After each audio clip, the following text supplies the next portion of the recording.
Alléluia, c'est un vrai plaisir de vous retrouver, c'est un vrai plaisir d'être ensemble, encore pour ce temps de célébration et de grâce. On est tellement occupés, tellement préoccupés, que des fois on passe à côté de ce qui est essentiel, c'est rentrer dans ce repos de Dieu. Et ce matin, c'est encore un temps de célébration, de culte, c'est un temps où on va s'approcher de Dieu, où la présence de Dieu peut encore nous sortir de cet état et nous faire rentrer dans la vocation que Dieu a pour nous, de ce Dieu qui nous fait du bien, qui nous fait grâce.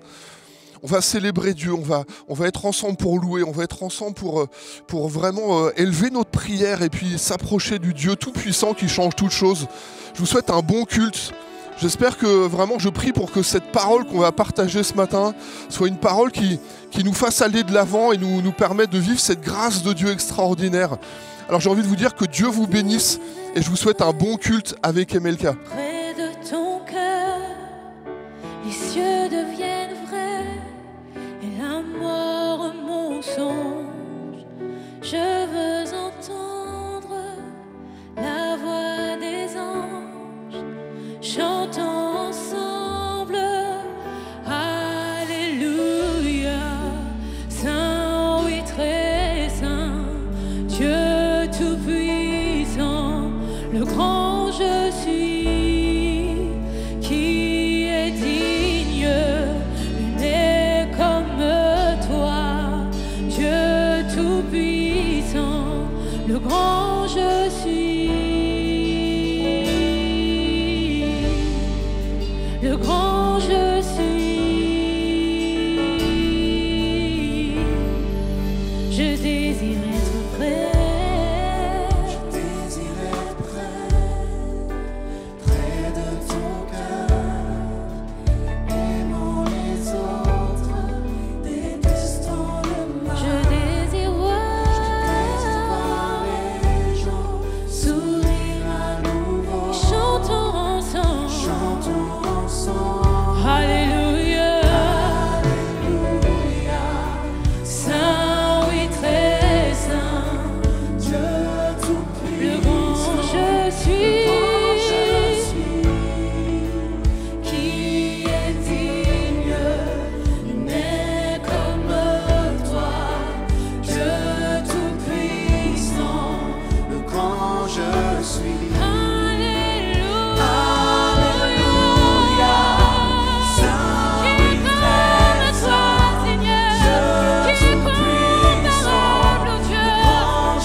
Tu es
dans ce murmure d'adoration qui monte pour toi, Seigneur.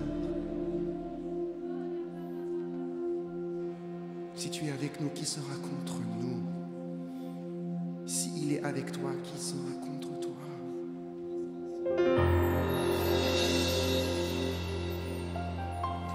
Parce qu'il vit, je n'ai rien à craindre, mais le lendemain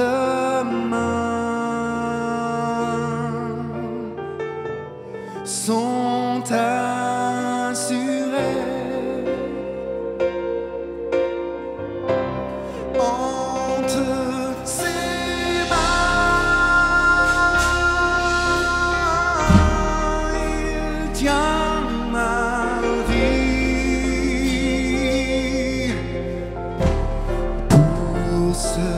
Temps est l'éternité, je sais qu'il vit. Ensemble, l'Église. Parce qu'il vit, je n'ai rien à craindre. proclame-le. Mais lendemain, Il est là, toujours. Sont assurés entre ses mains, entre ses mains. Il tient ma vie pour ce temps et l'éternité. Je sais qu'il vit. Ce qu'il vit, je n'ai rien à craindre,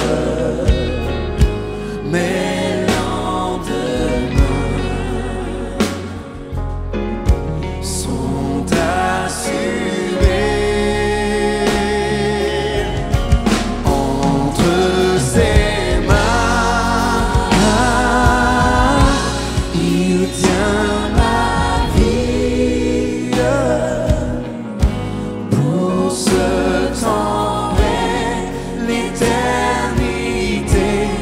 je sais qu'il vit, parce qu'il vit, je n'ai rien à craindre, mais lendemain sont assurés. Oui, chante-le. Ses mains, il tient ma vie pour ce temps et l'éternité. Je sais qu'il vit pour ce temps et l'éternité. Je sais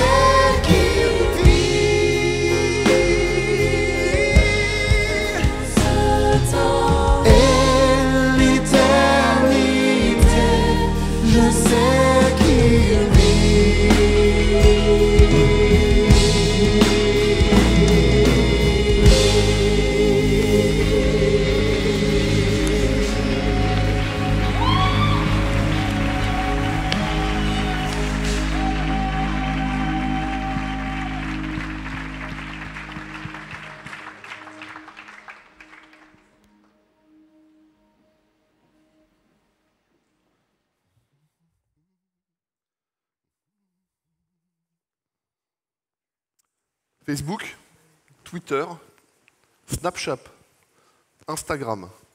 Si on n'a pas assez, on met du Google, on met du Skype, on met du Zoom, on met du GoToMeeting, on met du Google Play, on met tout ce que vous avez. Des plateformes, des réseaux sociaux. Si on n'a pas assez, on met du réseau social professionnel, on met du LinkedIn. Et si on n'a pas encore assez, on peut en rajouter. Si vous n'avez pas le bon message au bon endroit, vous avez une montre qui va vous rappeler que vous avez un message, notification. Publicité visuelle, publicité auditive, occupation, sur sollicitation, pour tout le temps avoir la tête occupée, pour tout le temps avoir le cœur qui pense à quelque chose.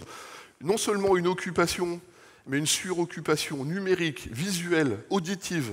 Aujourd'hui, on parle de pollution visuelle ou de pollution qui vient, toutes ces informations qui en permanence vous arrivent, remplissent votre tête, vous obligent à réfléchir à des choses.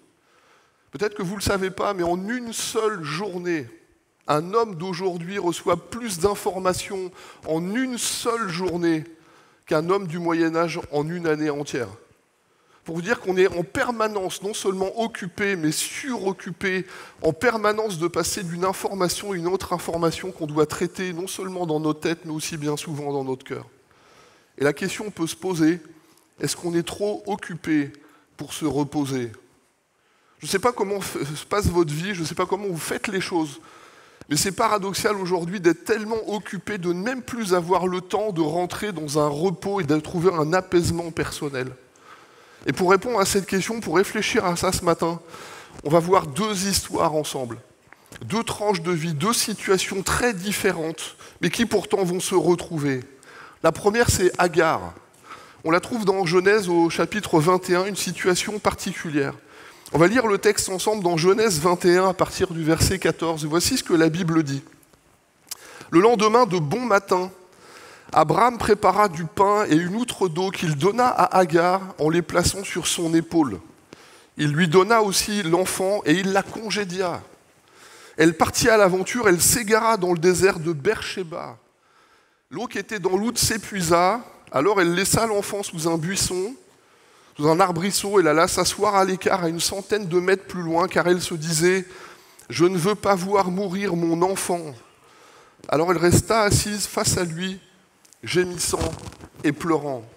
Permettez-moi de paraphraser un petit peu, et puis non pas de tourner le sens, mais d'essayer d'expliquer dans une situation aujourd'hui très actuelle ce que ce texte peut nous dire.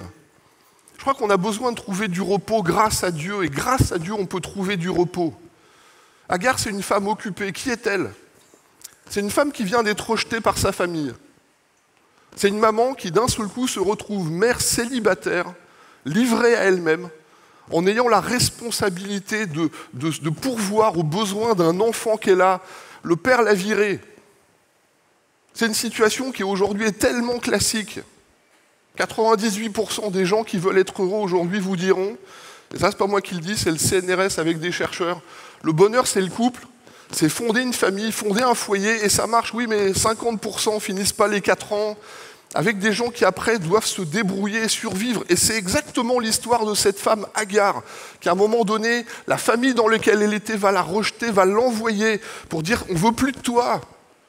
Et d'un seul coup, elle se retrouve livrée à elle-même dans l'obligation non seulement de pourvoir à ses propres besoins, mais avec la pensée de « j'ai un enfant, il y a une transmission qui doit être là, j'ai une descendance, comment je vais faire avec ?»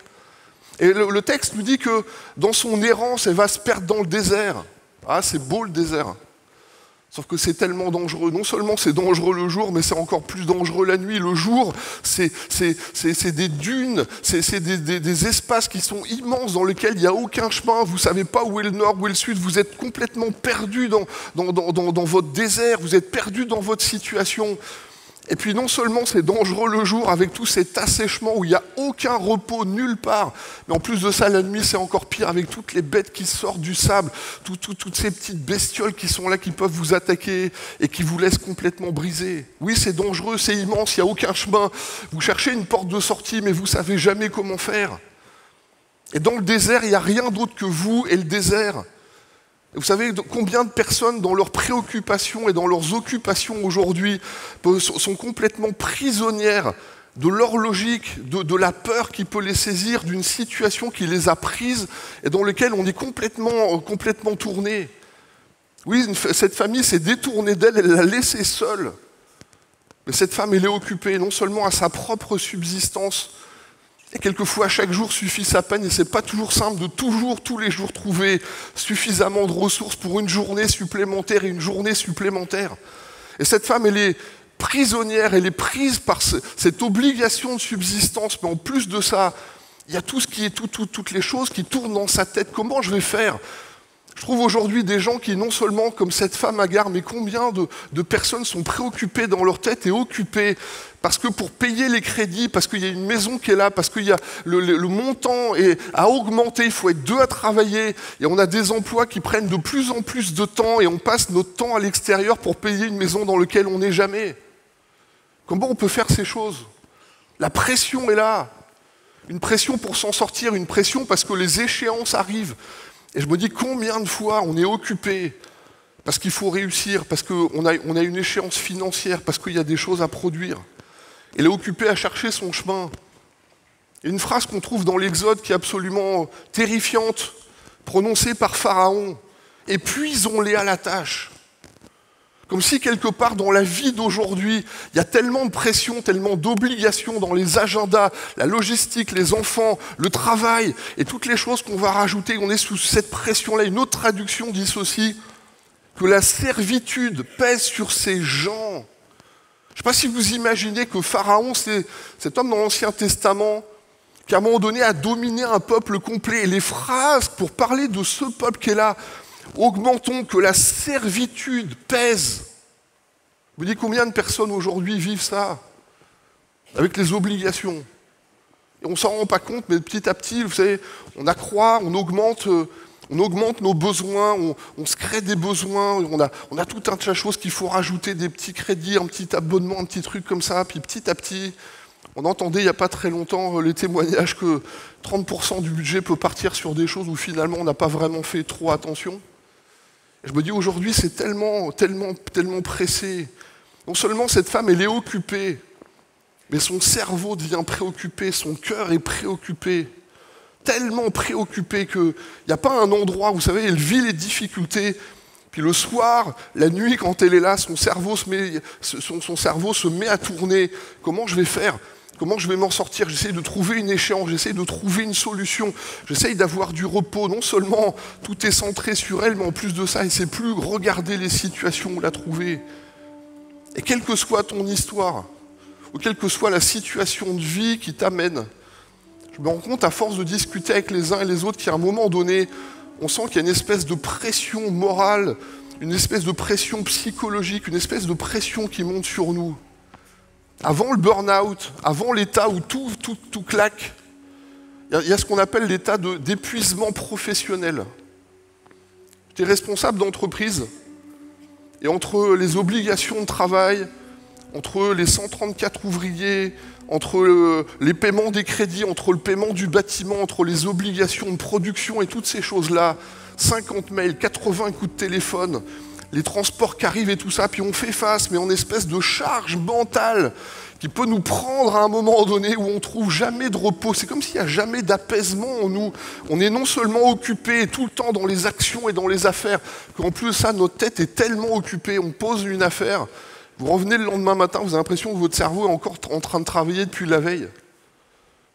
Les provisions personnelles, elles s'épuisent. On a lu dans le texte, une outre d'eau et un morceau de pain. Ça ne fait pas lourd hein, quand vous êtes dans le désert. Hein.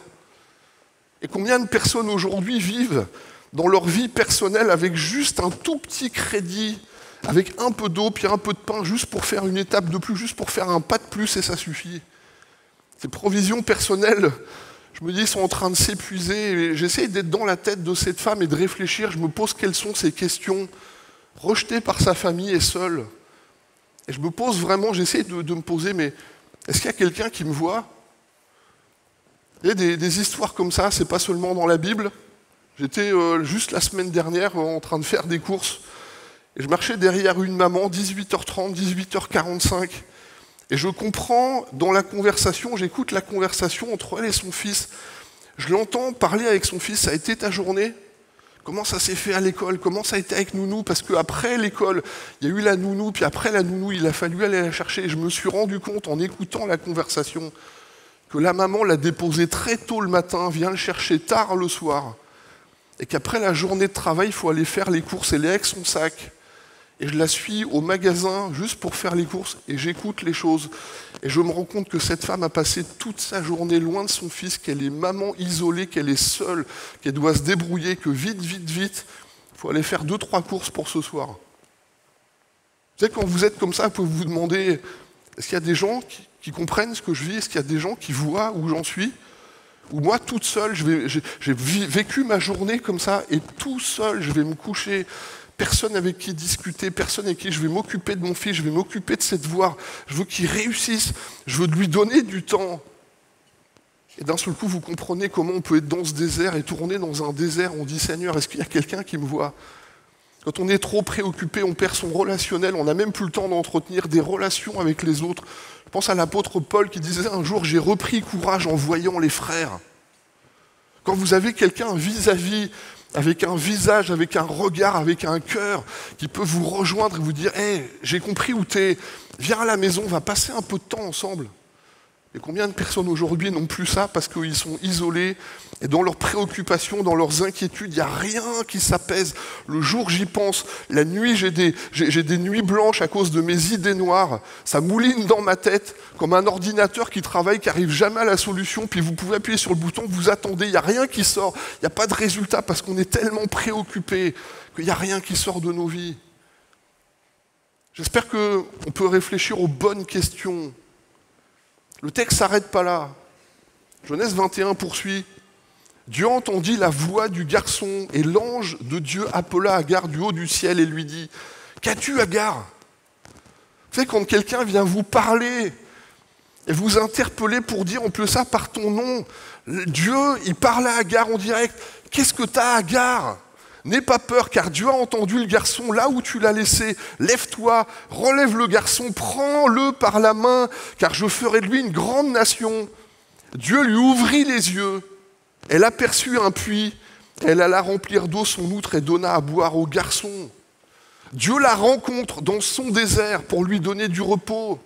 Imaginez que dans son errance, dans sa lassitude, dans sa perte, où elle est en train d'essayer de survivre, elle s'arrête à un endroit, elle n'en peut plus, elle pose tout, elle laisse l'enfant, elle est en train de pleurer, elle dit « Est-ce que je vais y arriver ?» Je me mets dans la tête aujourd'hui de combien de personnes, je suis un gamin de divorcé, je l'ai vécu de l'intérieur, mais je sais ce qui se passe dans la tête d'une maman ou d'un papa quand on voit ces choses. Est-ce que je peux y arriver? Comment ça peut se passer? Puis je me dis « Seigneur !» Et on est en train de poser sa peine et on dit « J'y arrive pas, j'ai pas suffisamment ». Et tous les rêves que j'ai voulu vivre pour moi-même sont brisés, mais tout ce que j'ai voulu transmettre, j'ai pas la force de donner parce que j'ai rien, j'ai plus rien. Je vais vous donner ça. Dieu veut pas que tu meurs dans ton désert.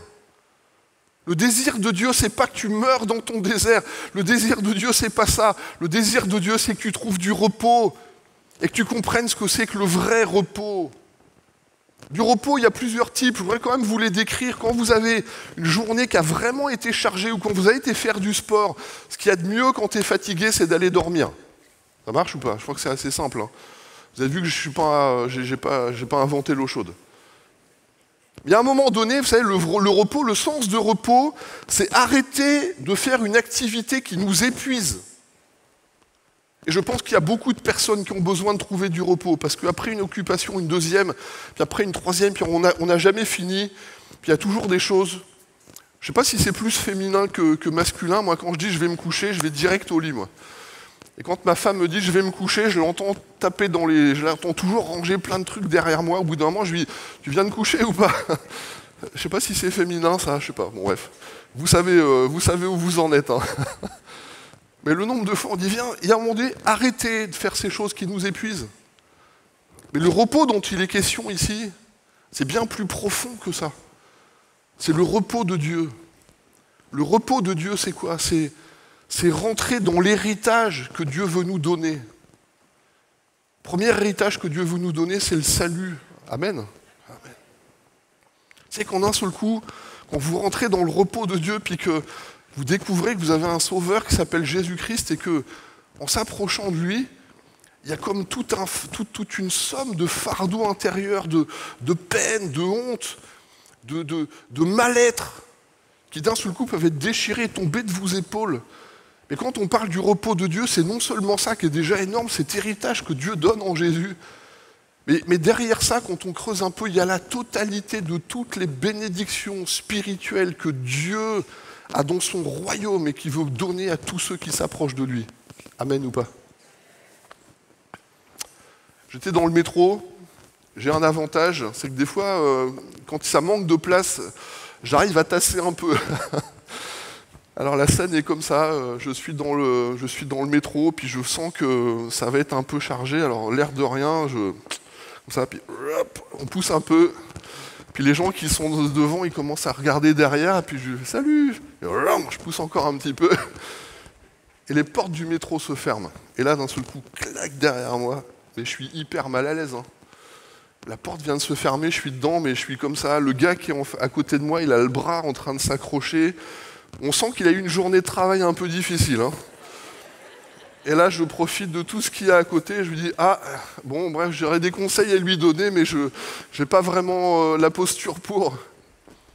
Et combien de personnes vivent comme ça aujourd'hui dans la parole de Dieu, dans la pensée de Dieu? Je suis rentré dedans, je suis un peu mal à l'aise. Et puis Dieu il regarde et il dit, mais tout ça, c'est à toi. Le repos de Dieu, c'est pas juste de prendre un tout petit bout pour avoir une miette pour aller demain. Le repos dans lequel Dieu veut qu'on rentre et dans lequel Dieu veut qu'on vive, c'est un endroit où tout est à toi. Mon âme a soif du Dieu vivant. Quand irai-je et paraîtrai-je devant sa face? Et c'est la présence de Dieu qui change toute chose.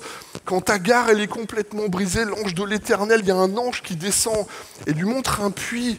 Et c'est juste à côté, elle ne le voit même pas, elle est tellement occupée et préoccupée qu'elle ne voit même pas qu'à côté d'elle, il y a une source qui est déjà en train d'attendre, dans laquelle tu vas pouvoir te rafraîchir.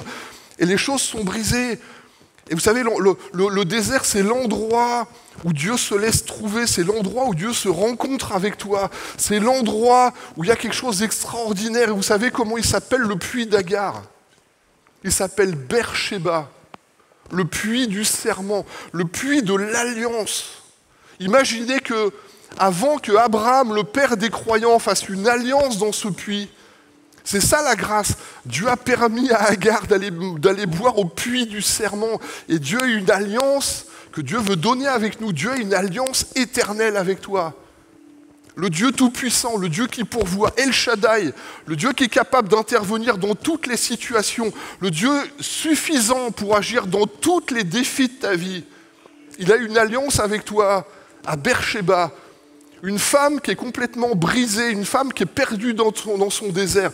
Et Dieu fait sortir et Dieu lui montre qu'il y a un puits, que Dieu lui montre qu'il y a une alliance, que Dieu a un repos pour elle. Les promesses de Dieu, c'est pas des carottes devant des ânes où on te pousse pour aller plus loin. La promesse de Dieu, c'est oui et amen. C'est une réalité à vivre. Et je me dis, Seigneur, pourquoi ?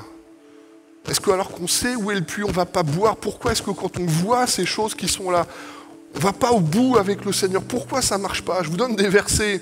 Exode 33, 14. L'Éternel répondit, « Je marcherai moi-même avec toi et je te donnerai du repos. » Ça vous intéresse ou pas? Enfin, je suis le seul à comprendre qu'à un moment donné, moi, dans tout ce que je vis, dans toutes les charges, dans toutes les peines, devant toutes les obligations, si on fait la liste de toutes ces choses, je me dis, Seigneur, comment c'est possible? Un autre verset, Aaron. On est toujours dans Exode 16. Toute l'assemblée des enfants d'Israël se tournèrent du côté du désert. Tu sais, dans le désert, on n'aime pas y aller parce que c'est une zone de souffrance et de danger.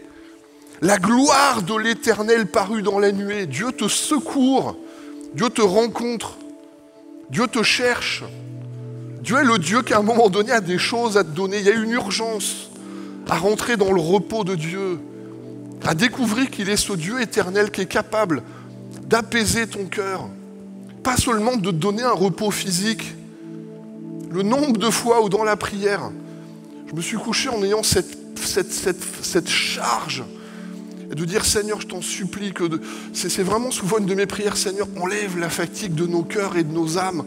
Enlève la fatigue, Seigneur, qui pèse sur nous, que quelque chose vraiment s'ouvre, qu'il y ait une source de vie qui s'ouvre pour nous, pour les uns et les autres. Et je crois qu'on a vraiment besoin de s'approcher de Dieu, on a besoin de toucher, vraiment de rentrer dans la présence du Père, on a besoin de rencontrer le Seigneur qui est capable de changer les choses. Je voudrais qu'on puisse avoir un temps de prière. On va partager un chant qui s'appelle « Tu es ma source ». Mais je suis persuadé au point où on en est. Je voudrais vous proposer de dire « Seigneur, en tout cas cette source qui est là, moi j'en ai besoin dans ma vie. » Je ne sais pas comment toi tu vis les choses, mais on est tellement occupés, tellement préoccupés. Je me dis des fois, j'écoute certains témoignages, il y a des gens, ils ont besoin de notifications pour leur rappeler que c'est le temps de lire la Bible. Et qu'à un moment donné, il y a un petit verset qui est là, comme une goutte d'eau qui vient vous toucher pour dire « Waouh, ta présence, ça me fait tellement du bien, Seigneur. » Je vais vous proposer ce matin. Si toi, ce matin, tu te sens dans ton cœur que ton désert est trop chargé pour toi, est trop lourd, est-ce que tu veux bien te mettre debout à ta place? Parce que je voudrais qu'on prie, puis qu'on fasse ce chant, qu'on prenne ce chant ensemble pour dire à Dieu « Seigneur, t'es ma source. Seigneur, je voudrais que le puits du serment, je voudrais que tu aies cette alliance dans ma vie, dans mon cœur. Je voudrais que tu aies cette alliance avec moi, Seigneur, où je vais pouvoir boire. Où, Seigneur, je vais non seulement avoir un apaisement dans mon cœur, mais dans mon âme, dans mon esprit. C'est comme ce fardeau qui tombe, comme un vieux vêtement qu'on déchire au-dessus de tes épaules, comme une charge que Dieu vient enlever de ta vie et te dire, Seigneur, il est là. Et c'est la présence de Dieu qu'on veut toucher.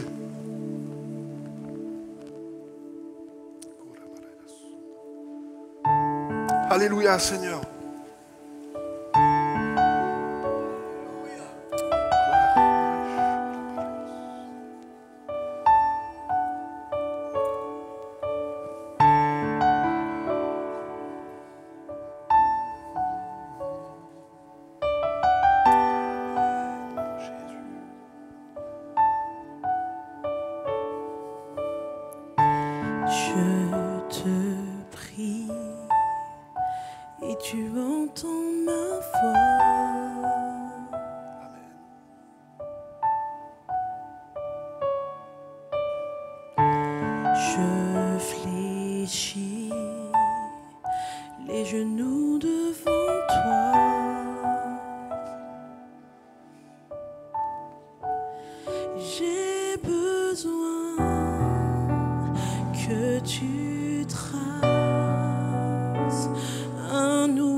Tous ensemble. Laissez ces paroles inonder vos âmes. Saint-Esprit, je me tiens devant toi. Merci Jésus. À l'abri, dans le creux de tes bras.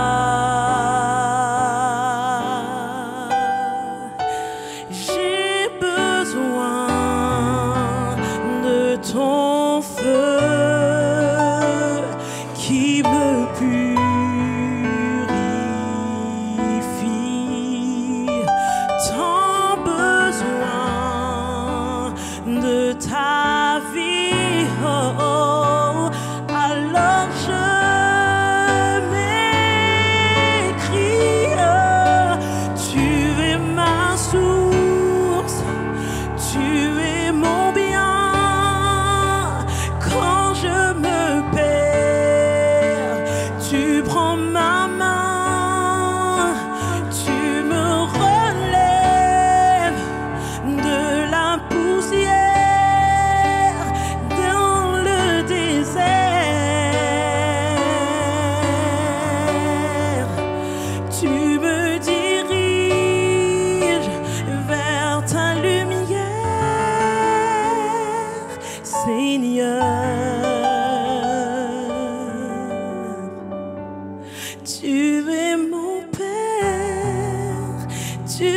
restes Dieu dans mon désert.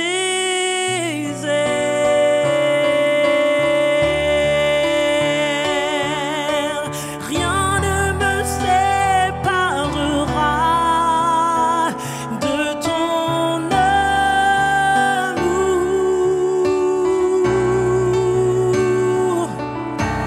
Alpha, Oméga, tu régneras toujours.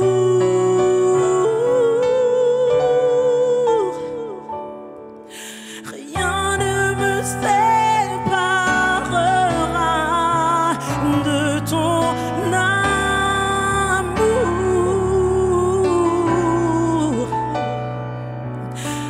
Alpha, Oméga, tu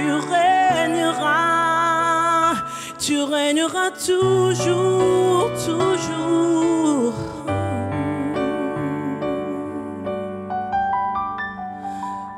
Tu es ma source, tu es mon bien.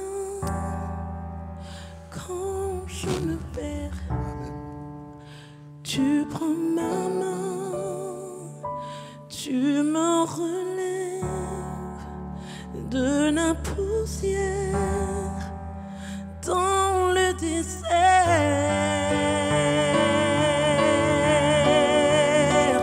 Tu me diriges vers ta lumière, Seigneur. Tu es mon Père, tu restes mon Dieu dans mon désert.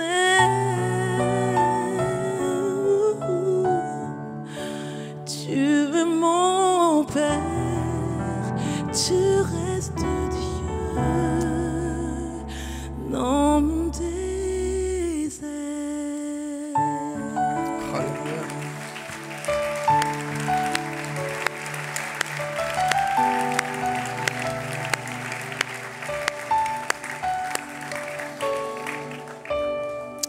Alléluia. Vous vous tournez vers vos voisins, lui dire: je prie que tu fasses un face-à-face avec Dieu. Si c'est pas pour vous deux, dites à votre voisin: je voudrais que tu aies un face-à-face avec Dieu. Pour que Dieu te donne du repos, pour que tu découvres et que tu vives ce repos de Dieu qui est tellement important et tellement précieux. Quand on était en train de prier, je vous dis franchement, je trouve extraordinaire avec la parole de Dieu, c'est la largesse avec laquelle Dieu est capable de parler. C'est pas seulement qu'on regarde Agar, mais ça marche aussi avec les bonhommes. Hein. Quand on est parent et qu'on est papa isolé, qu'on se bat, parce que pour héberger ses enfants, il faut 2 chambres et qu'il faut avoir assez de finances. Des fois pour avoir ça, pour dire je vais les récupérer et je veux prendre soin d'eux. Et je me dis des fois avec la parole de Dieu, on limite les choses alors que Dieu est le Dieu qui veut ouvrir et qui ouvre grand, et qui ouvre les écluses, qui veut faire grâce, qui veut répandre sa bénédiction. Et j'espère qu'on touche du doigt ce matin, que le repos de Dieu, c'est pas juste une petite goutte d'apaisement comme ça, c'est plus qu'une goutte pour aller demain. C'est que Dieu veut ouvrir les écluses, il veut faire grâce. Amen. Le deuxième texte qu'on va lire ensemble, c'est avec les disciples d'Emmaüs. On trouve une femme dans l'Ancien Testament qui a vécu une rupture familiale avec des choses qui sont pénibles au niveau social. On peut se dire que, en tant que croyant, on n'a pas toujours besoin de ça. Ah, il y a des textes qui sont dans la Bible. Là, on va rejoindre les disciples d'Emmaüs dans Luc 24. Et on parle bien de disciples, on parle bien de gens qui ont connu Christ, qui ont rencontré Jésus, qui dans leur vie ont été au bout avec le Seigneur, et à tel point qu'on est juste après la crucifixion. Et voilà ce que la Bible dit. Pendant qu'ils échangeaient, on est au verset 15, donc les 2 disciples qui sont là sont en train de quitter Jérusalem, et ils sont en train de discuter, et Jésus les rejoint. Pendant qu'ils échangeaient, donc c'est les disciples qui partent de Jérusalem, ainsi leurs propos et leurs réflexions, Jésus lui-même s'approcha et les accompagna. Mais leurs yeux étaient incapables de le reconnaître. On parle bien de croyants, là. C'est Jésus qui marche à côté d'eux. Hein. Et la Bible dit, ils sont incapables de le reconnaître. Pourquoi ? De quoi discutiez-vous en marchant ? Alors ils s'arrêtèrent, l'air attristé. L'un d'eux, nommé Clopas, répondit: est-ce que tu es le seul parmi ceux qui séjournent à Jérusalem qui ne sachent pas ce qui s'est passé ces jours-ci ? Les disciples qui sont là, ils ont rencontré, ils ont vécu cette grâce, ils ont entendu parler de Jésus. L'évangile a été annoncé, Jésus montre une voie nouvelle. Et eux, ils ont suivi Jésus jusqu'au bout. La Bible dit dans ce passage qui est là qu'ils ont vu, mais il y avait un homme qui était là, on a cru que c'était le Messie, qu'il allait emmener les choses, tout ça, puis on l'a crucifié. Et toute leur croyance vient de tomber. Leur certitude, alors que leur cœur était gonflé à bloc, ils ont été complètement brisés. Et il y a un repos en Jésus. Il y a le vrai repos, il est en Jésus. Le vrai repos, c'est pas un endroit, c'est pas des actions, c'est une relation. Le vrai repos, le réel repos qui vient apaiser toute chose, c'est pas un endroit, ça sert à rien de courir à droite à gauche, c'est pas des actions à faire. Si on était comme ça dans l'Ancien Testament, ils avaient tellement de règles, d'obligations, ils n'y arrivaient pas, donc c'est pas tout ça à faire, c'est une relation. Dans l'Ancien Testament, on a des textes qui disent ceci, tu manges et tu as toujours faim, tu sèmes et tu récoltes pas, tu dors mais tu n'es jamais reposé. C'est comme si on est tellement sollicité, sursollicité qu'on n'arrive jamais à remonter notre énergie qui s'épuise en permanence. On n'est pas renouvelé au niveau moral, on n'est pas renouvelé au niveau intellectuel, on n'est pas renouvelé au niveau émotionnel et spirituel. On a toujours cette charge qui demeure sur nous. Et les apôtres ne font pas exception à ça, les disciples ne font pas exception. À tel point que même dans leur compréhension spirituelle, ils ont un problème. Parce qu'ils quittent Jérusalem. Pourtant, Jérusalem, c'est l'endroit de la bénédiction. Imaginez ce qui est en train de se passer. Je veux vraiment vous donner une petite phrase. Nous manquons d'énergie, non pas parce que nous faisons des choses qui nous épuisent, mais parce que nous ne faisons pas suffisamment de choses qui nous renouvellent. Les choses qui sont autour, on est capable de les faire parce qu'on a des capacités, mais on fait tellement peu de choses qui nous renouvellent qu'on est en permanence en train de s'épuiser. Et d'où l'important de savoir prendre du repos et de rencontrer la bonne personne. Amen. Parce que si on ne fait pas ça, ça ne marche pas. Je vous la relis. Nous manquons d'énergie parce que nous faisons trop de choses qui nous épuisent et tellement peu de choses qui nous renouvellent. Et Dieu veut qu'on soit renouvelé. C'est quand même étonnant quand vous réfléchissez au texte que les disciples qui sont là, ils fuient la ville où Dieu a dit, dans Jérusalem, c'est Dieu a dit, dans ce lieu-là, dans cette ville-là, j'aurai mon regard, j'écouterai les prières. Dans ce lieu-là, je vais me manifester dans le lieu de la présence de Dieu qui s'appelle Jérusalem, qui a été la ville. Pour le peuple à l'époque, c'était l'endroit où on pouvait rencontrer Dieu, on vivait les choses. Et les disciples quittent Jérusalem parce qu'ils ne comprennent pas ce qui est en train de se passer. Dans leur compréhension spirituelle, ça n'aurait pas dû se passer comme ça. Si Jésus est vraiment Jésus, c'est pas possible que ça se passe comme ça. T'es le seul qui ne sait pas. T'es le seul qui n'est pas au courant de ce qui s'est passé à Jérusalem. Tu sais qu'à Jérusalem, on vient de crucifier le Messie, celui qui pouvait... Et d'un seul coup, le shoot moral, mental, jamais dans ma compréhension, dans ma doctrine, dans ce que je croyais être certain, j'aurais pu imaginer qu'on en arrive là. Et dans ce lieu-là, à cet endroit-là, les disciples, ils quittent, ils sont fatigués, ils ne savent plus. Et encore une phrase. Si dans Agar, il a fallu que Dieu ouvre les yeux d'Agar pour voir le puits, pour que les disciples dont on parle là se rendent compte qu'il y a une autre réalité qui est plus grande et que Dieu est là, il est dans l'affaire et qu'il est juste à côté de Dieu, le Seigneur va leur ouvrir les yeux. Je vais vous montrer un petit schéma, ou un grand schéma parce que c'est derrière moi.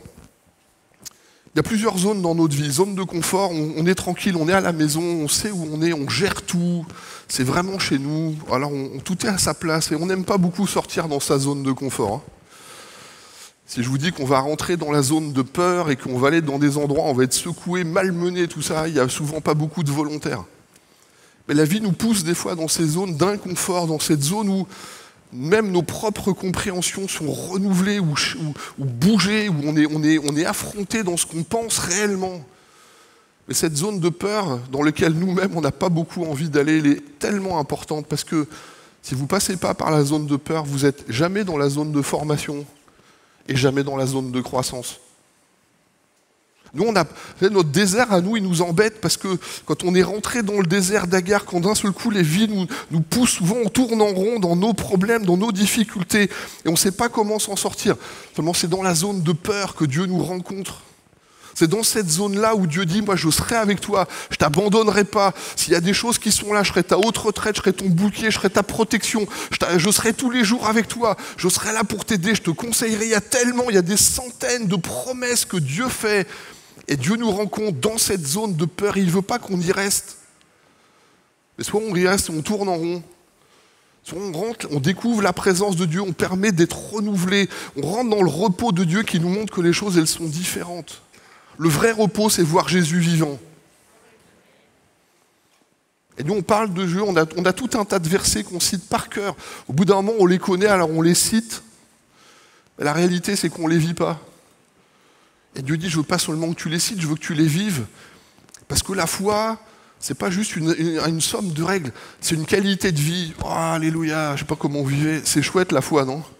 Le cadeau royal de Dieu qui nous permet de rentrer dans le royaume. Amen ou pas? Non, je suis le seul à m'éclater là, moi. Rentrer dans le repos de Dieu, le voir lui vivant. Est-ce qu'il y avait que les disciples d'Emmaüs, hein? Jésus se lève un jour. Venez à moi, vous tous qui êtes fatigués et chargés, et je vous donnerai du. Venez à moi. Si tu restes dans ta situation, ça ne rentrera pas. Ce que Dieu veut, c'est nous faire rentrer dans ce repos. Et combien de fois c'est cité? Excusez-moi, je vais vous dire ça franchement. Hein. Le sabbat, le repos de Dieu, c'est le seul commandement que les chrétiens sont heureux de dire qu'ils ne respectent pas. Je vous l'affirme. Hein. Le sabbat, ce qu'on appelle le temps de repos, prendre du repos, prendre un arrêt, arrêter de s'épuiser, venir dans la présence de Dieu. Vous avez compris que le repos, c'est la présence de Dieu. Hein. Le vrai repos qui est venir dans la présence de Dieu, et bizarrement, les chrétiens, ils sont fiers de dire « je ne rentre pas dans le sabbat ». Alors que c'est ça qui va vraiment nous renouveler. Je fais une distinction entre le sabbat de l'Ancien Testament des Juifs et le sabbat dans le repos dans lequel on parle. Dieu dit, si tu veux rentrer, viens dans ma présence. Si tu veux que ça marche, viens dans ma présence. Et nous, on est tellement occupés, tellement préoccupés, on dit, c'est bon Seigneur, est-ce que quelqu'un a un téléphone? Est-ce que je peux avoir un téléphone, s'il vous plaît? Est-ce que c'est un iPhone? Ah non, j'en veux pas alors. Non, si, je rigole. Non, mais... Merci. Alors on court après Dieu, Seigneur, on fait comme ça des fois. Seigneur, laisse-moi un message, je te réponds plus tard. Vous l'avez déjà fait ça avec Dieu? Parle-moi, Seigneur, je t'en supplie, donne-moi des révélations. Je t'en supplie, on est tellement occupés à courir tous les deux que Dieu nous appelle. Ouais, laisse-moi un message, je suis trop occupé, Seigneur. Je l'ai vécu, je sais de quoi je parle. Hein. Et quand Dieu dit, viens dans ma présence, prends du temps, viens dans ma présence, arrête-toi, rencontre l'Éternel, sache que je suis Dieu, je connais tes situations. Et il y a plein de choses dans lesquelles Dieu est capable d'agir. Je voudrais vous donner, vous qui êtes là, plusieurs privés. Vous êtes prêts? Le premier qui l'attrape, c'est bon. Hop là. Merci beaucoup. Le privilège de la présence de Dieu, c'est quand on s'approche, quand on est dans la présence de Dieu, on va s'approcher de lui. Et quand on s'approche de Dieu, il y a plein de choses qui sont là, qui sont hyper intéressantes. Quand on est en relation avec Dieu, le prolongement de la relation, ça s'appelle la communion. C'est quand vous êtes en communion, ça veut dire que vous êtes en union commune. C'est-à-dire qu'on fait plus que deux personnes qui se parlent. On est dans un état de cœur à cœur, de face à face. Vous savez, quand vous trouvez quelqu'un avec qui vous pouvez vraiment, ce lieu d'échange, vous pouvez être vous-même. Vous savez, avec Dieu, on ne peut pas se la raconter trop. Hein. Quand on est dans sa présence, on ne peut pas arriver en se disant ah, t'as vu ce que j'ai fait? Barrette, Seigneur, il dit ah, mais j'étais là avec toi, donc j'ai vu vraiment ce qui s'est passé. Hein. Si c'est pas pour vous dites à votre voisin, il parle de toi là. Comme ça, vous êtes tranquille. Mais la communion, c'est vraiment ce moment où il y a un cœur à cœur. J'ai un Père dans le ciel. J'espère que vous savez que vous avez un Père dans le ciel. Il y a un vieux chant qui dit « Je n'ai que toi dans le ciel ». Et à un moment donné, je dis quand même, ça fait pas beaucoup. Hein. Puis dans la foi, les choses sont venues et je dis quand vous avez Dieu pour Père et Jésus dans le ciel, vous avez besoin de rien d'autre. Rien. S'il y a Jésus dans votre ciel, s'il y a Dieu dans votre ciel, si le Père est dans votre ciel, vous avez besoin de rien d'autre, ça suffit. Parce que vous avez un Père qui est aimant, qui vous prend dans les bras, qui est interpellé, qui a envie de vous voir réussir, qui connaît vos peines, qui s'approche de vous quand ça ne va pas. Et ça, c'est la communion. On en a tellement besoin, amen. Ça, c'est s'approcher de Dieu. La deuxième chose, que quand on s'approche de Dieu, qu'on est dans sa présence, quand on parle avec Jésus, ça s'appelle la révélation. Dieu nous donne des conseils, des paroles, des orientations de vie, ou d'un seul coup, Seigneur, qu'est-ce qu'il faut faire? Vous êtes perdu dans le désert, Seigneur, qu'est-ce qu'il faut que je fasse? Par où il faut que j'aille? Puis d'un seul coup, Dieu il met des jalons dans votre chemin, il dit tu continues, tu vas par là, puis Dieu, tous les conseils de Dieu peuvent arriver. Et ça, on a tellement besoin de cette révélation de Dieu, amen.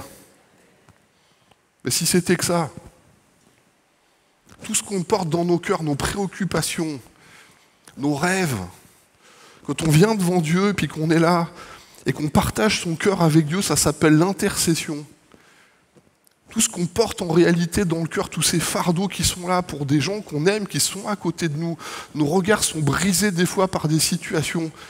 Et les fardeaux qui sont là, vous avez deux choses. Soit vous les portez, ils vous cassent.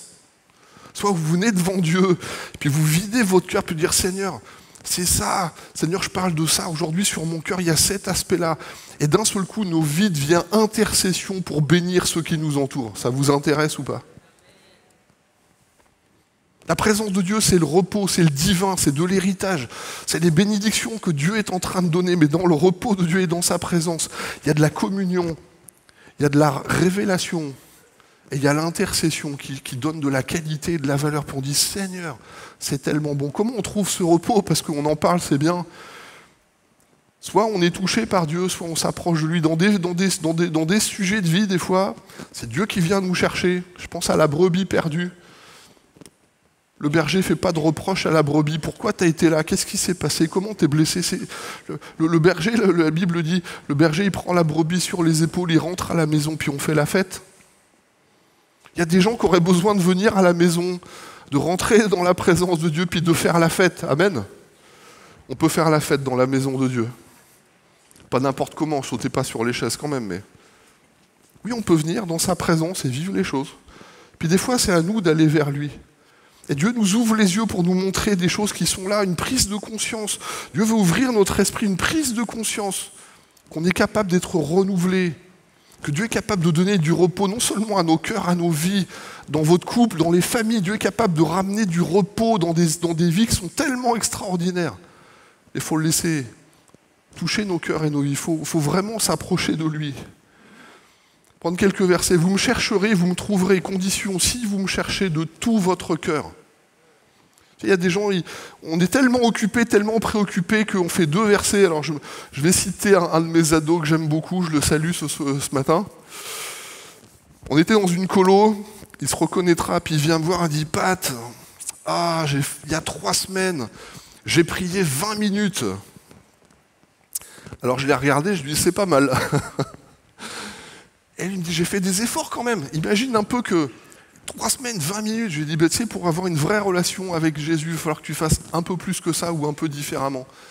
Parce que si c'est que ça ne marchera pas. Vous me trouverez si vous me cherchez de tout votre cœur. Vraiment d'augmenter sa conscience, de dire, Seigneur, c'est à toi que je parle. Peut-être qu'on ne connaît pas bien Dieu, vous ne connaissez pas bien Dieu, puis moi, je ne te connais pas bien. Mais je voudrais avoir une conversation entre toi et moi. Vous savez, prier, c'est parler à Dieu. Et parlez à Dieu, demandez à Dieu, approchez-vous avec votre cœur, venez comme vous êtes, comme on dit, et puis demandez à Dieu de toucher. Heureux ceux qui ont le cœur pur, car ils verront Dieu. Et je crois qu'on a besoin les uns les autres de voir Dieu vivant dans notre vie. Amen. Je voudrais terminer. On va chanter un chant qui dit « Viens toucher ma vie, Seigneur ». On va faire un deuxième appel, je voudrais qu'on puisse aller là.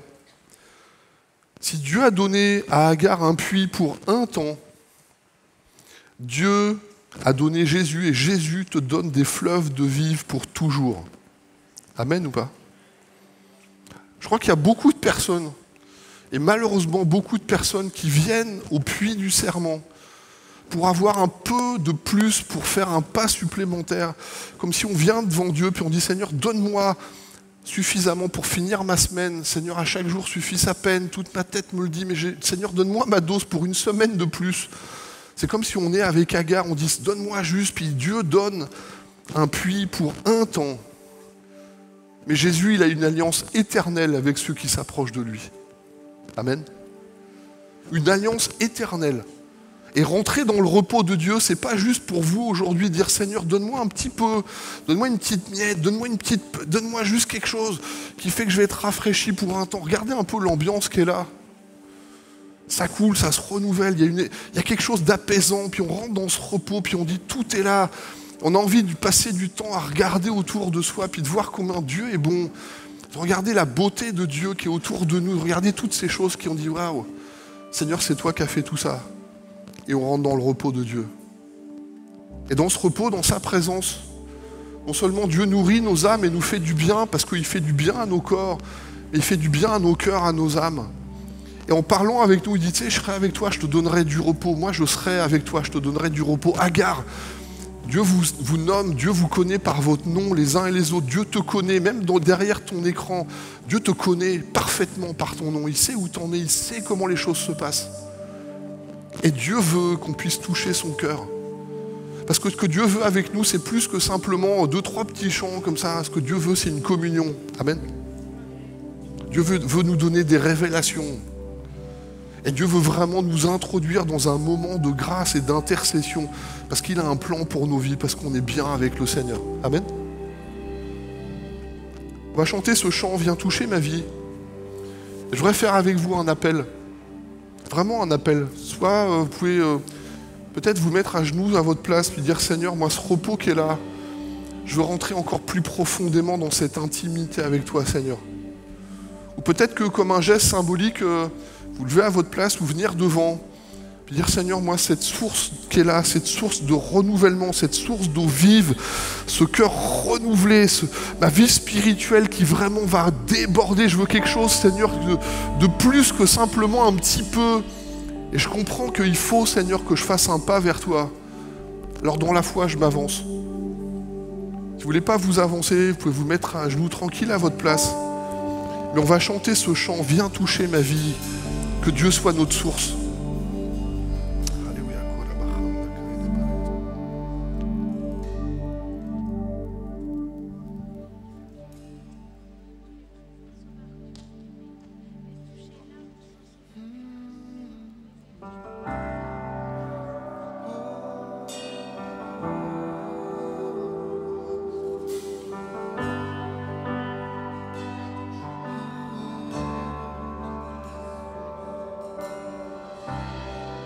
Oh, quelle paix dans ce moment, dans le calme de ta présence, quand le bruit faiblit et tu parles à mon âme, tu as toute mon attention, fais-moi entendre ta voix, je ne veux rien manquer, Seigneur, mon cœur désire plus de toi, mon cœur recherche ta face, alors je cède à toi. Tout en moi est ému par ton amour, captivé par qui tu es, conduis-moi à te connaître plus encore. Je veux m'approcher de toi, laisser mes peurs derrière moi. Seigneur, viens toucher ma vie à nouveau.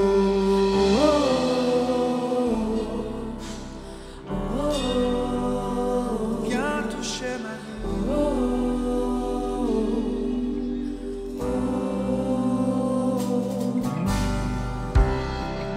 Comme le soleil à l'aurore, comme la brise dans la nuit, ta paix me restaure, tu me donnes la vie. Il n'y a aucune hésitation dans ton amour, ton affection, rien n'est comparable. Seigneur, mon cœur désire plus de toi, mon cœur recherche ta face, alors je cède à toi.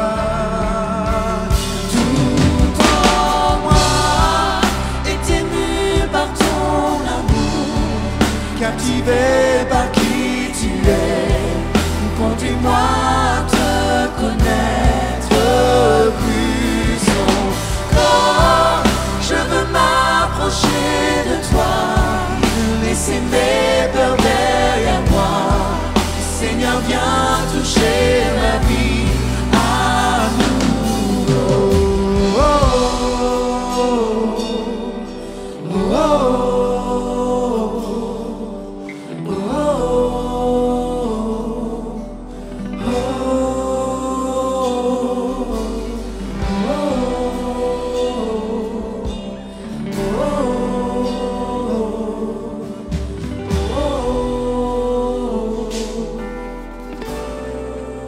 À toi j'ouvre mon cœur, Seigneur.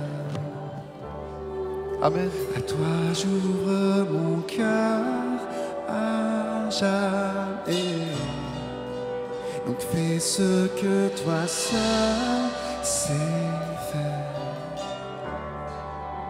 Jésus, viens régner dans ma vie. À toi j'ouvre mon cœur, Seigneur. À toi j'ouvre mon cœur à jamais. Il fait ce que toi seul sais faire. Jésus, viens régner dans ma vie. À toi j'ouvre mon cœur, Seigneur. À toi j'ouvre mon cœur à jamais. Fais ce que toi seul sais faire. Jésus, viens régner dans ma vie.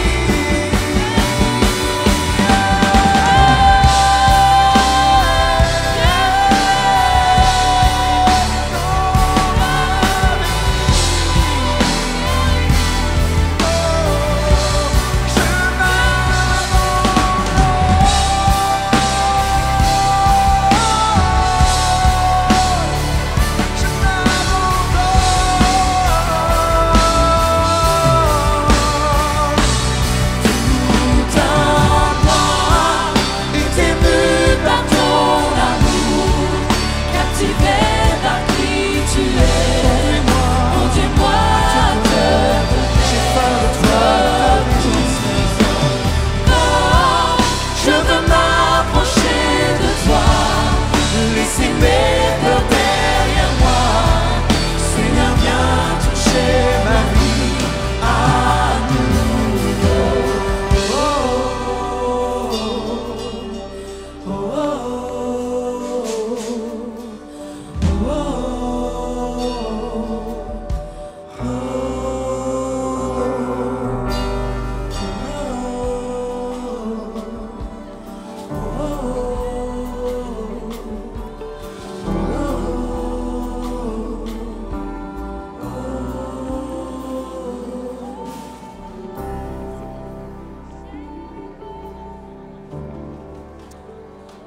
Je serai avec toi et je te donnerai du repos, dit Dieu.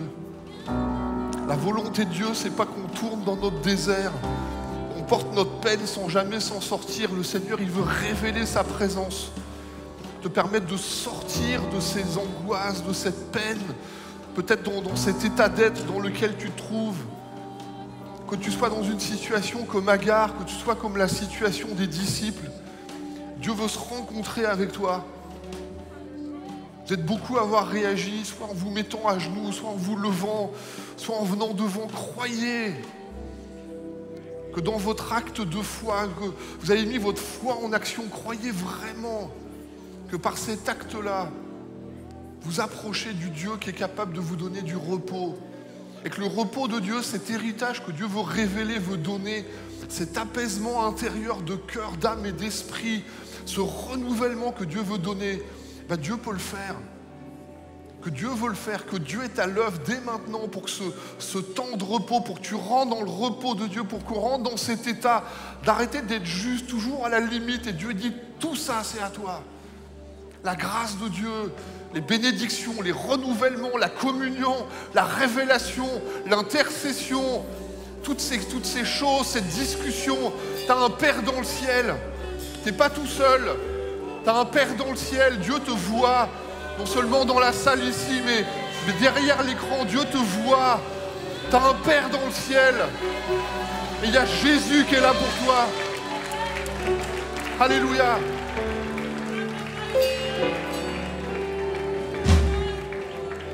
Si vous avez exprimé cette source, si vous avez expérimenté cette source, je vous en supplie, dites à ceux qui vous entourent que la source n'est pas loin. Il suffit que Jésus ouvre les yeux, que Dieu ouvre les yeux pour dire il y a un puits d'alliance qui est juste à côté de toi. Si tu fais cette alliance avec Dieu, le puits du serment est pour toi, avec une alliance éternelle en Jésus-Christ. Si vous avez des sujets de prière, vous les envoyez sur prière.mlk.fr, @mlk.fr. Il y a une chaîne de prière, il y a des équipiers de prière qui prennent chaque sujet, qui prendront le temps de prier pour chaque sujet. Si vous avez des témoignages, vous les envoyez pareil. On veut vraiment permettre au plus grand nombre de rendre gloire à Dieu dans ce qu'on vit. C'est bien de venir devant Jésus, mais on veut vraiment rendre gloire à celui qui est vivant. Si on vit ces choses, c'est parce qu'il est vivant, c'est parce qu'il ne change pas, c'est parce qu'il est venu pour nous faire du bien. Et on veut honorer Jésus-Christ. Alléluia. J'ouvre mon cœur, Seigneur. À toi j'ouvre mon cœur à jamais. Donc fais ce que toi seul sais faire. Jésus viens régner dans ma vie. À toi j'ouvre mon cœur, Seigneur. À toi j'ouvre mon cœur à jamais. Donc fais ce que toi seul sais faire. Jésus viens régner dans ma vie.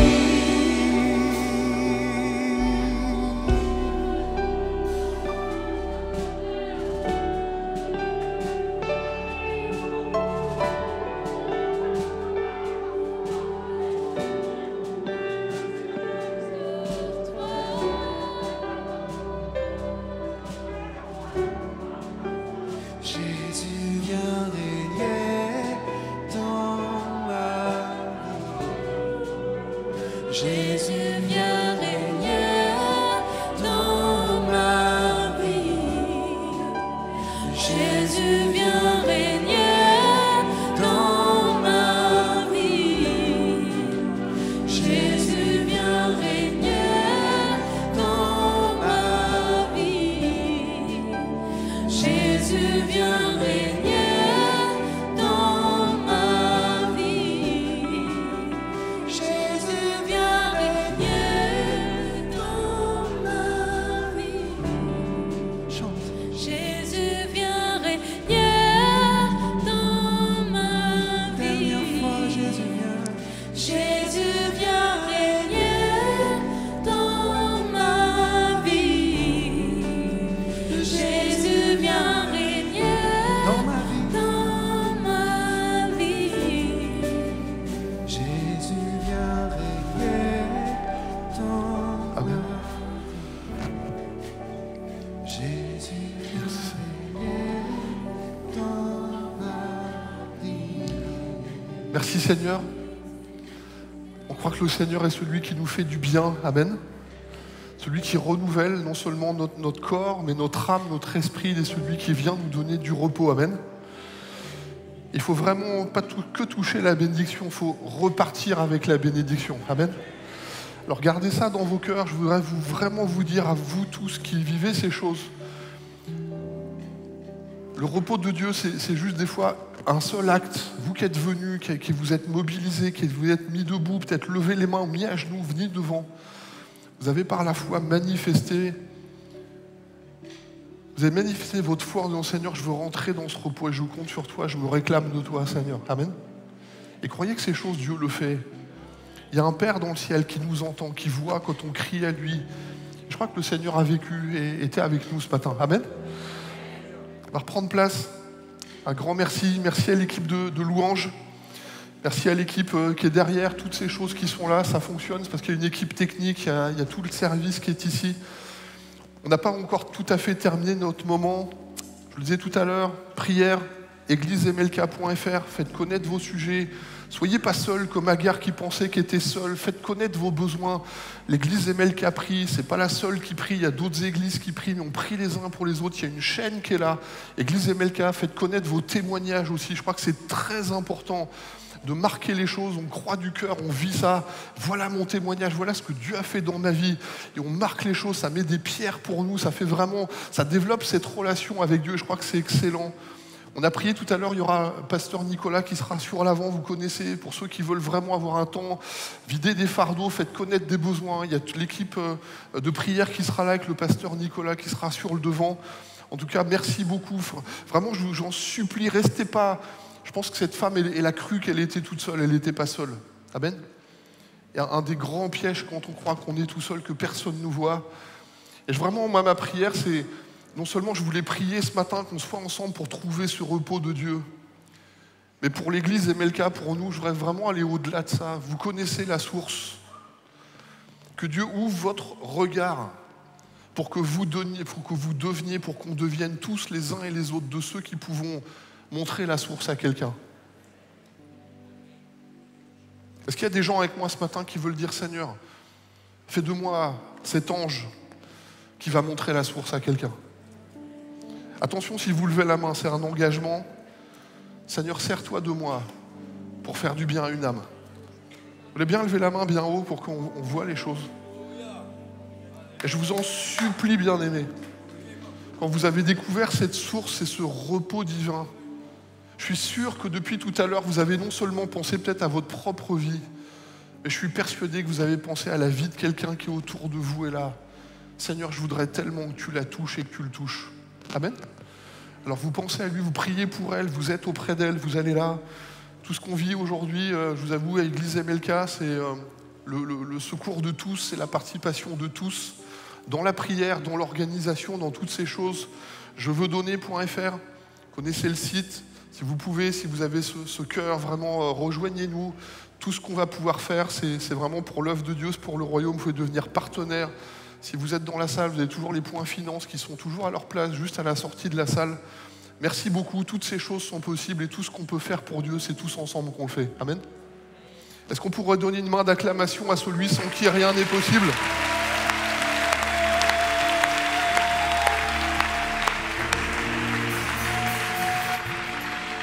On peut se lever ensemble? La première fois, c'était l'échauffement. Mais là, tu regardes ton voisin, tu lui dis, là, ça va chauffer, là. Là, les choses sérieuses, elles commencent maintenant. Est-ce que vous êtes prêts?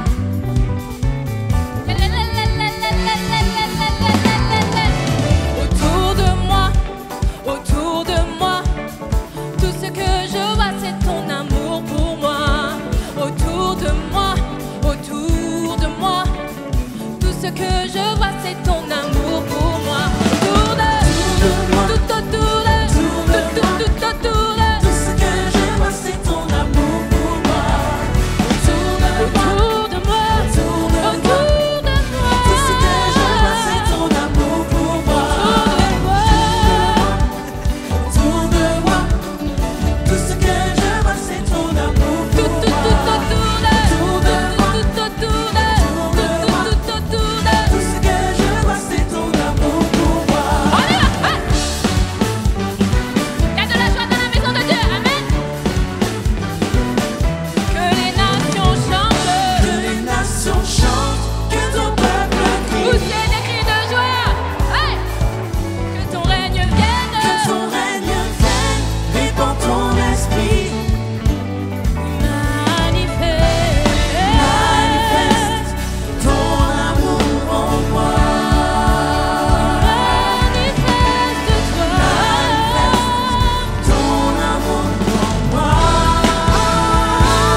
autour de moi. Je ne vois que ton amour autour de moi. je ne vois que Je ne vois que ton amour autour de moi. je ne vois que Je ne vois que ton amour autour de moi. autour de moi, autour de moi, tout autour de moi, Tout ce que je vois, c'est ton amour pour moi. autour de moi, Autour de moi. autour de moi, Tout ce que je vois, c'est ton amour pour moi. autour de moi, autour de moi, Autour de moi. Tout ce que je vois, c'est ton amour pour moi. Autour de moi. Autour de moi. tout autour de Tout ce que je vois, c'est ton amour pour oui, moi. tout ce que Tout ce que je vois, c'est ton amour pour oui, moi. tout ce que Tout ce que je vois, c'est ton amour pour oui, moi. tout ce que Tout ce que je vois, c'est ton amour. Autour de moi. Hey, on peut pousser des cris de joie pour le roi des rois. Encore plus fort. Soyez bénis, bon dimanche. Cette vidéo t'a parlé? Clique sur j'aime. N'oublie pas également de t'abonner et de déclencher les notifications. Si cette vidéo t'a touché, elle peut aussi faire du bien à ceux qui t'entourent. Prends 5 minutes pour la partager à un proche ou à un ami qui en aurait besoin. Devenir partenaire, c'est facile.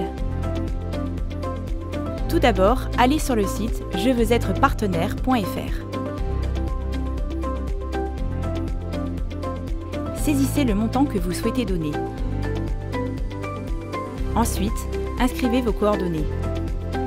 Puis, validez mon abonnement. Ajoutez vos coordonnées bancaires et cliquez sur S'abonner. Merci. Donnons aujourd'hui pour construire ensemble l'Église connectée de demain. Chers amis, depuis le mois de mars, l'Église MLK a mobilisé tous ses moyens humains, techniques et financiers pour vous offrir chez vous des messages et des émissions de qualité.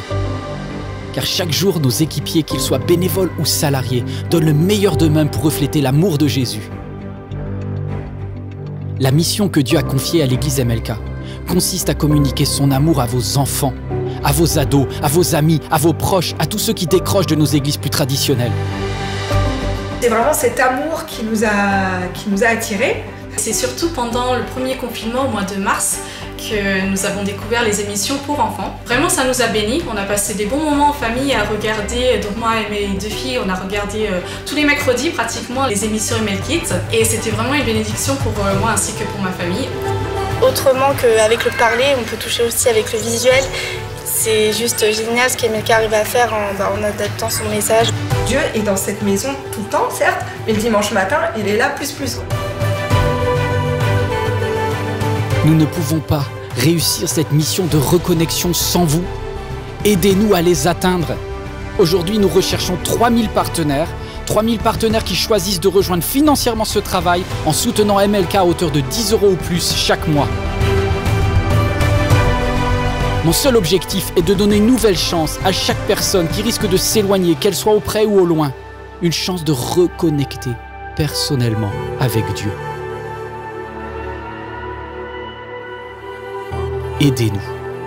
Devenez partenaire financier de MLK chez vous.